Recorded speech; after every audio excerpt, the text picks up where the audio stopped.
l'Italia delle piccole imprese. Non spegnete questa luce.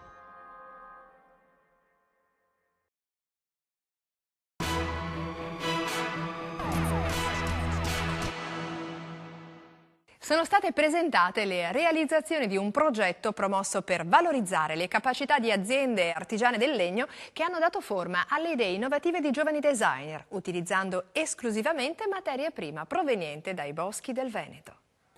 Le recenti vetrine espositive Legno e Edilizia a Verona e Spazio Casa a Vicenza hanno fornito l'occasione per mettere in mostra i primi risultati di un progetto che porta la firma dell'architetto Maurizio Signorini e del dottore forestale Andrea Zenari, realizzato dalla categoria Arredo di Confartigianato Vicenza per contribuire alla promozione della filiera del legno. Un obiettivo perseguito, come ricordato dalla presidente Paola Zanotto, facendo leva da un lato sulla creatività di progettisti abbinati alle imprese che hanno aderito all'iniziativa e dall'altro sulle risorse boschive della nostra regione che, benché importanti sia dal punto di vista quantitativo che qualitativo, vengono normalmente trascurate. Il nostro territorio, che parte da Bassano e arriva fino alla Lessinia, ha una zona pedemontana ricchissima di specie legnose, quasi a livello dei Monti Appalachi di 5.000 km in Nord America. Parte dal tiglio, il gelso, il acero di monte, acero campestre, e poi per passare al castagno, il frassimo e tantissime altre specie legnose non utilizzate per impieghi come mobili, perché sono specie più vocate alla linea da ardere. E poi in alta montagna come l'altipiano di Asiago, l'abete bianco, l'abete rosso e il larice, quindi siamo ricchissimi di specie legnose nel nostro territorio.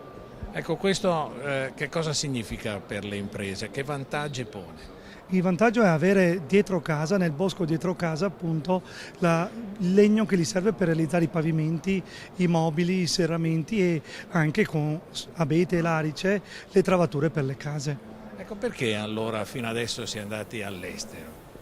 Era più semplice, come il giovane imprenditore o il giovane in carriera che invece di farsi la pasta asciutta con gli ingredienti preferisce i prodotti surgelati. È solo questo la differenza tra usare il legno che abbiamo nei nostri boschi e andare a comprare un magazzino di prodotti già pronti, just in time. Per questa sorta di primo laboratorio sperimentale sono stati creati 5 abbinamenti tra artigiani e designer, i quali hanno sviluppato il loro lavoro sulla base di temi guida quali bellezza, felicità, tradizione, accoglienza e incontro. Si è potuto quindi ammirare le opere realizzate dalle falegnamerie aziende Arcobaleno di Dalbianco, Caltrano, Gabriele Cocco, Montorso, Desiderio Facco, Bressanvido, Profilegno, Quinto Vicentino, Studio Nicola Tessari, Schio, su progetti di Giancarlo Bignotto, Andrea Francesconi, Manuel Cason, Enrica Mattiello e Silvia Trevisan. Com'è stata questa esperienza? Quali i vantaggi e gli spunti offerti? Ecco cosa ci hanno risposto alcuni degli artigiani che abbiamo avvicinato. L'associazione artigiani ci hanno accostato dei designer, degli architetti preparati, e in cui ci hanno dato degli spunti di alcuni oggetti, come ad esempio il nostro, che sono di giocattoli per bambini, molto piacevoli, in cui c'era uno studio per il fatto del suono, che doveva emettere dei suoni, e per il fatto che doveva essere maneggiabile per un bambino, dunque un materiale comunque in legno naturale perché non fosse tossico.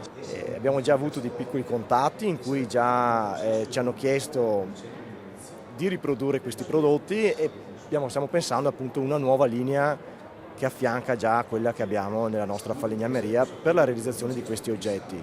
Noi abbiamo veramente un grande potenziale, boschi che sono stati abbandonati e che devono essere, come dire, ritutelati e coltivati come una volta i contadini del luogo coltivavano, perché effettivamente ho visto proprio dell'acero locale che, pur lavorando da anni l'acero e soprattutto dagli Stati Uniti d'America, questo è molto più bello di quello importato addirittura. È stata un'esperienza bellissima, è stata un'esperienza in cui mi sono trovato pienamente a mio agio, nel senso che quello che faccio io tutti i giorni è quello che mi hanno chiesto di fare anche per questa tipologia di progetto, per cui siamo entrati subito in risonanza e quel che ne ho avuto è stato, rispetto a quello che faccio di solito, lo scambio di idee, far parte di un gruppo, riuscire a parlare, a comunicare e a lavorare su dei progetti condivisi, su delle idee condivise, su dei metodi comuni, specialmente il confronto con il designer, con l'architetto. Nel mio caso è stato proficuo, insomma, quando di solito sono abituato a disegnarmi i pezzi, per cui il fatto di avere a che fare con qualcuno che ti propone delle idee, che ti dà degli spunti esterni è sempre stimolante.